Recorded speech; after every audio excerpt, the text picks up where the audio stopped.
तो महेश जोशी के भाजपा में आने की चर्चाएं जोरों पर है और भाजपा के एक केंद्रीय नेता से महेश जोशी ने संपर्क साधा है। पार्टी में आने के लिए हवामहल से टिकट की मांग रखी थी, लेकिन टिकट की बात पर कोई आश्वासन नहीं मिल पाया है। सिविल लाइन सीट के लिए भी दो टूक इनकार ही मिला और फिर महेश जोशी ने लोकसभा के टिकट का आश्वासन मांगा, लेकिन जवाब आया पार्टी में आने के लिए किसी भी आश्वासन की उम्मीद ना करे। तो क्या भाजपा में जाने की चर्चाएं थी? अपनी पार्टी पर दबाव बनाने की राजनीति थी। नामांकन के लिए अब केवल एक दिन का समय बचा है और अभी तक जोशी को कोई रास्ता नजर नहीं आ रहा है। क्या करे क्या ना करे, ये कैसी मुश्किल है।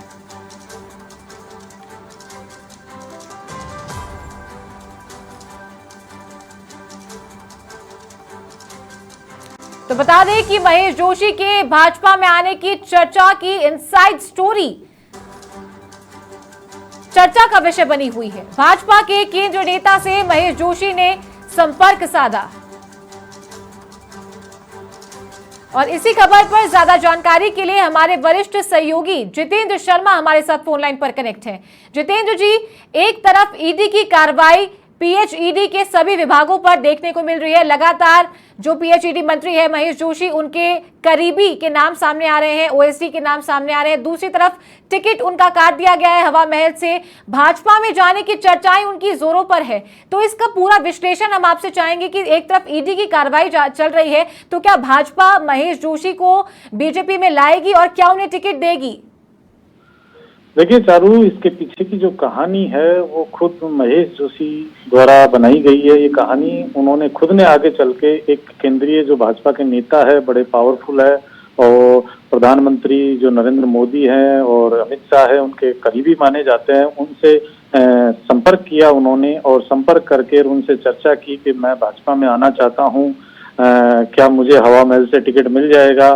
तो इस पर जो केंद्रीय मंत्री है या केंद्रीय जो नेता है, उन्होंने आश्वासन दिया कि भाई हमारी पार्टी की तरफ से किसी भी नेता को कोई किसी भी प्रकार का आश्वासन नहीं है, हम टिकट का कोई आश्वासन नहीं देते हैं। इसके बाद उन्होंने सिविल लाइन से दावेदारी जताई, सिविल लाइन से मुझे टिकट मिल जाएगा तो मैं वहां से भी चुनाव लड़ लूंगा, लेकिन वहां से भी उनको कोई आश्वासन नहीं मिला।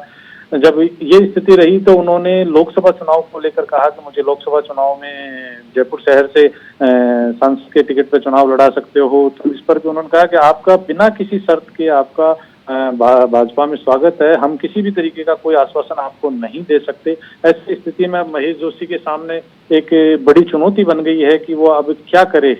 उनको समझ नहीं आ रहा कि पार्टी में रह के, कांग्रेस में रह के पार्टी की सेवा करे, भाजपा में जाए। उनके सामने चुनौतियां ही चुनौतियां हैं।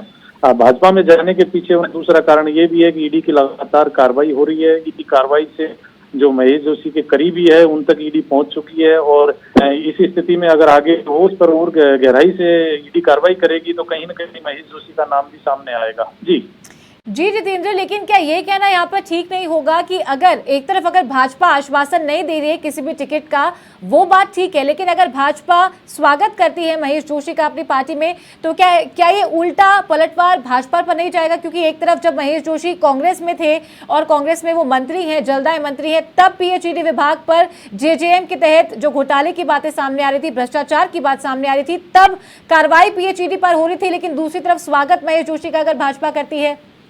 देखिए, जो भाजपा है, भाजपा की तरफ से कोई उन्हें पार्टी में लाने के लिए कोई प्रयास नहीं किए जा रहे। ये प्रयास सारे महेश जोशी के स्तर पर चल रहे हैं। उनके द्वारा ही पार्टी में जाने के लिए एक राजस्थान के ही एक कद्दावर नेता है भाजपा के, उनसे संपर्क किया उन्होंने और उन्होंने सलाह दी कि आप इन केंद्रीय नेता से आप संपर्क करो और उनके सामने अपनी बात रखो। तो उनमें उनको सामने दो टूक उनको इनकार कर दिया गया है कि पार्टी किसी भी तरीके का आपको किसी भी तरीके के टिकट का या कोई और किसी भी पद का आश्वासन नहीं देती है। अगर आप बिना किसी शर्त के पार्टी में आ रहे हो तो आपका स्वागत है। नॉर्मली ये जो चर्चाओं का विषय रहता है तो वो उसको लेकर ये बातें निकलकर सामने आ रही है, लेकिन भाजपा की तरफ से उनको न तो कहीं से टिकट के लिए कोई आश्वासन मिला है और न ही उनकी तरफ से कोई प्रयास किए जा रहे हैं। जी।